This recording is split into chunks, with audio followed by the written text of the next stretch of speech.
Yo, what's up guys, welcome back to another video. This is a reaction to our Morbid Reality, and I've never reacted to this channel before. I've never reacted to these kinds of videos before. I mean, kind of, I did react to the Nick Crowley videos. He done like YouTube's darkest videos, but other stuff that was just focused on dark events, dark moments, dark videos caught. But then, yeah, those videos ended up getting age-restricted, copyrighted, so, not copyrighted, sorry, demonetized, and I still occasionally post them, but I have also posted some to my Patreon because it's just there's no problems posting stuff there as opposed to YouTube. So this may be the same, but I saw this title and I thought, well, I've done some sort. Is this Reddit? Does I mean Reddit? I think it does. I mean, I'm not great with the internet, right? But I've done a few Reddit videos before, more focused on funny stuff, and it's just fascinating. But we're going to check this out anyway. Our Morbid Reality, hopefully going to enjoy, or hopefully you don't and you find it creepy or whatever you're looking for with this video. But we're going to check this out and see some Morbid Reality. The internet is a vast place. Nearly any question that comes to mind can be answered with a simple keystroke. Any curiosity can be quelled with a simple search term. And yet, when we hit enter and look upon the very answer we sought out to find, many of us experience a very peculiar kind of cognitive dissonance. The answer you sought out is grotesque and disturbing. And yet, you can't look away, and you don't know why. It's almost like coming to grips with our morbid reality is a task fit for no one. Okay. Okay, so we're gonna have like stories involving planes. That's like my worst nightmare. Fuck's Summer, sake. August 12th, 1985. Japan Airlines Flight 123 was a scheduled domestic Japanese passenger flight from Tokyo Haneda Airport to Osaka International Airport. The flight was at capacity. 524 people were riding that day, and the flight taken was typical and mundane.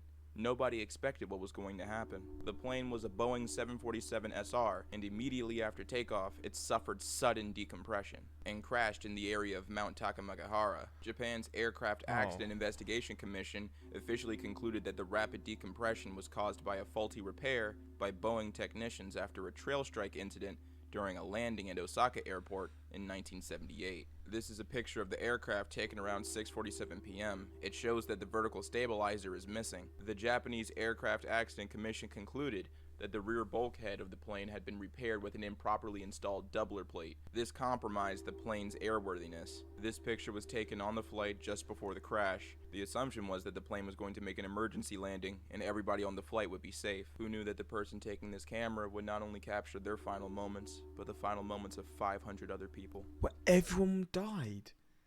I've never heard of this. I mean, I've looked at like in the past. I've looked up like the worst sort of, like on Wikipedia. I'll just sort of see these. I'll just search these things up. You get interested, and you'll just sort of see like the worst plane crashes ever. I've never heard of this before. 500 people lost their lives.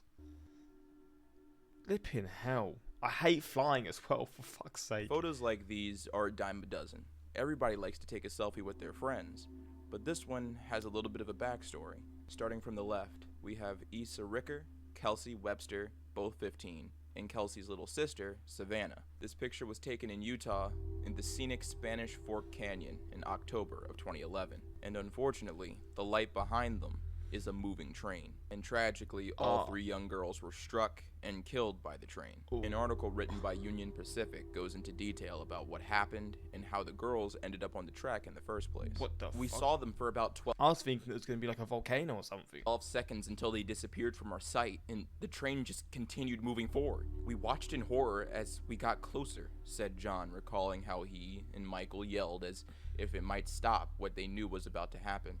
We saw them for about 12 seconds until they disappeared from our sight, and then the train kept moving forward. John raced back when the train finally stopped about a quarter mile down the track. The first girl he saw had no pulse, and it was clear that the second girl was no longer alive. John heard the 13-year-old Savannah near the railroad crossing. Oh my god, Savannah was still alive.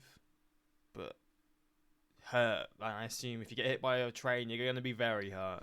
She was hurt and agitated, but alive. I told her everything would be okay, and she relaxed a little, said John, who held Savannah's hand until the paramedics arrived.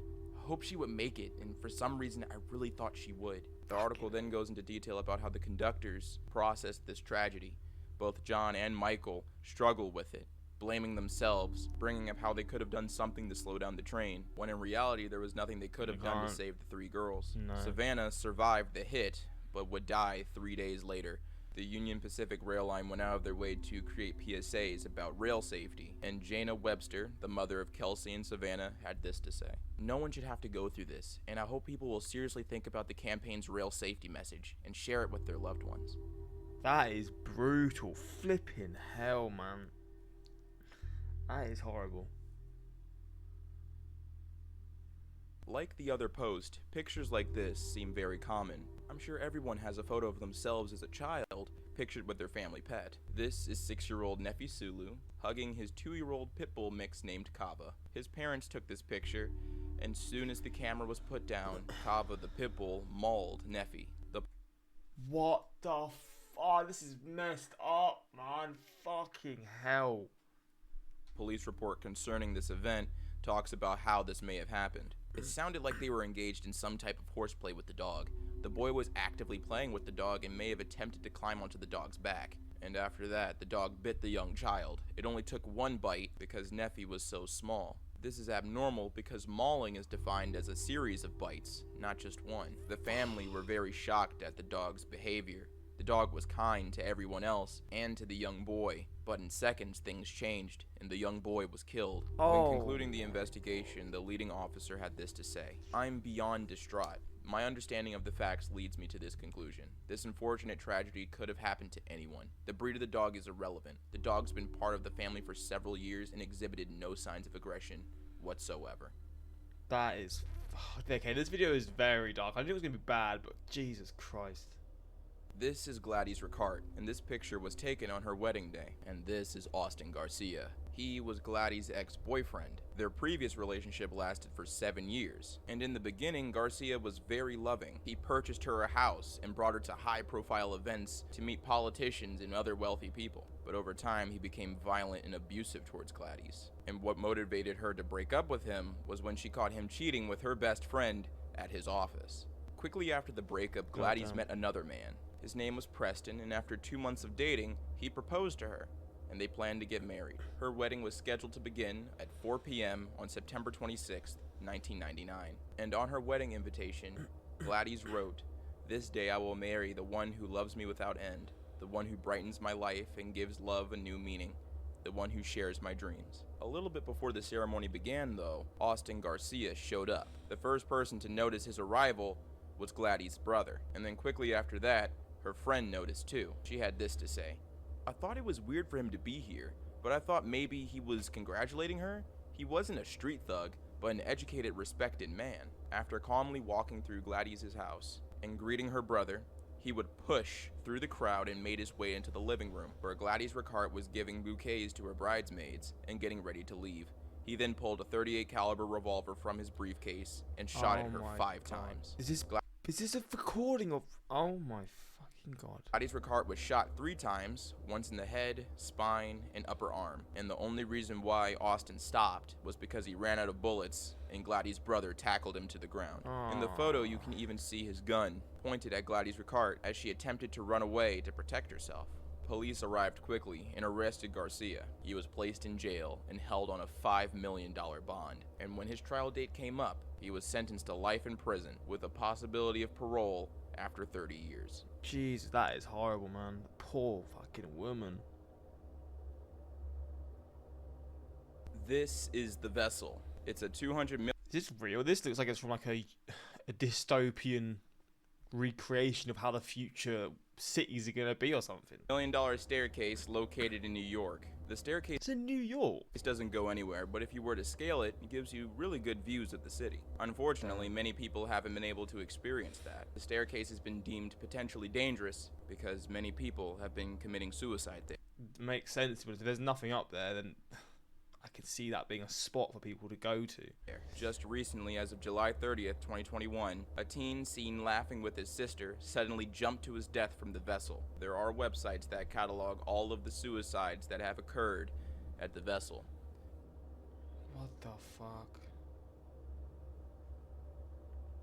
I know what this is going to be. It's going to be the footballer who missed the penalty and then got shot This is Andres Escobar at the World Cup. Salariga. Born on March 13th, 1967, he was a Colombian footballer who played as a defender. He's well known for being a defender on the Colombian national team, and the clip that you're about to see ended his life.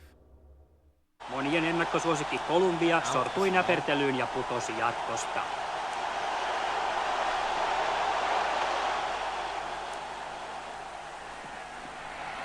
Oh, it was an own goal, not a penalty, my bad. Kovimman hinnan Kolumbian putoamisesta maksoi puolustaja Andres Escobar, joka ottelussa Yhdysvaltoja vastaan teki oman maalin. Joukkueen palattua kotimaahan Escobar joutui kotikaupungissaan Medellinissä sanaharkkaan kannattajien kanssa. Kiistely päättyi laukauksiin, Escobar murhattiin. I want to get copyrighted, so I'm going to just skip over it. After scoring on himself, Escobar decided to return to Colombia instead of visiting his relatives in Las Vegas. On the evening of July 1st, 1994, 5 days after the elimination of Colombia from the World Cup, Escobar called his friends, and they went to a bar. And after they left, his friends split up, and while walking to his car, 3 men appeared. They began arguing with him. 2 of the men took out handguns, and Escobar was shot 6 times with a .38 caliber pistol. It was reported that the killer shouted "goal" every time he shot, once for each time the South American football commentator said it during the broadcast. The group then drove away in a Toyota pickup truck, leaving Escobar to bleed to death. Escobar was taken to the hospital where he died 45 minutes later. His funeral was attended by more than 120,000 people. Every year people honor Escobar by bringing photographs of him to matches, and in July of 2002, the city of Medellin unveiled a statue in honor of his memory. Fucked up, man. Goddamn fucked up. Whoa. Lagoon Amusement This looks crazy. Park, located in Salt Lake City, Utah, was established in 1886. It has a total of 55 attractions, and one of their most notable rides is the Wicked, a $10 million roller coaster that can travel at a top speed of 55 miles per hour. And this is a picture of a man who stumbled off of the Sky Ride at Lagoon Amusement Park. He's holding on to dear life, but it just wasn't enough. Oh my god, he fell. He fell an estimated 50 feet. See, the thing is, you got to think, like, in films, right, you'll see people hanging like this, and you'll think, how are they holding on so much? Because in real life, like, a hang like this is hard. After a minute, most people are going to be done. So this is fucked. And died instantly. He was 32 years old, and when he collided with the concrete, people were calling 911. There are multiple cell phone videos and pictures recorded by other park goers who posted this event on social media. What was eerie about all of the videos and footage of this event was the fact that the man was quiet. He was completely silent while not making a single attempt to save his life. The bar was shallow enough for him to pull himself over, but he just chose to hang. Eventually his grip gave out, he slipped, and fell 50 feet to his death. Oh my god. That is... this video, I mean, I knew it was going to be morbid, right, but to a whole new level to what I'm used to with YouTube. That's why there was a discretion thing at the start of this video. To most people, this looks like an ordinary sardine can, and in a lot of ways it is. But when OP opened the sardine can, a distress message was inside, with the words, "We are Sudanese laborers enslaved by a company/factory. The factory is Libyan and is exporting all of these products to Egypt." And one commenter on this post made the really good observation that this can is over 2 years old. Imagine how terrified and demoralized 2 years? This person god, this is a long time before then. They're waiting for a response to a message they sent out 2 years ago. But I'm glad to say that somebody heard it, and hopefully this person has the means or the connections to make a change. But that begs the question, do you think the depravity that led to something like this happening will ever go away? Do you think that there will ever be a solution to human trafficking?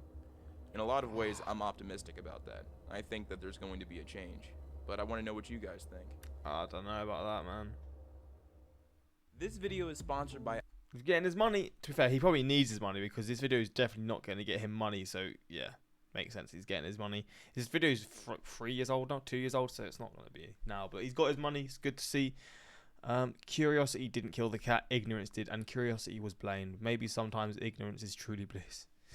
Never encourage your kids to hug a dog or get in its face.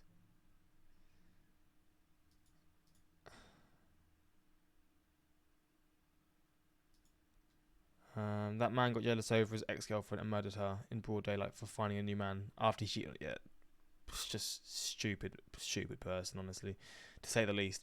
The training story has proved that every safety PSA and guideline is written in blood. But yeah, that was that. This was a bit more morbid than I was expecting, but I picked this video to react to, and that is pretty much it. But yeah, that's that. Until next time, subscribe. Peace.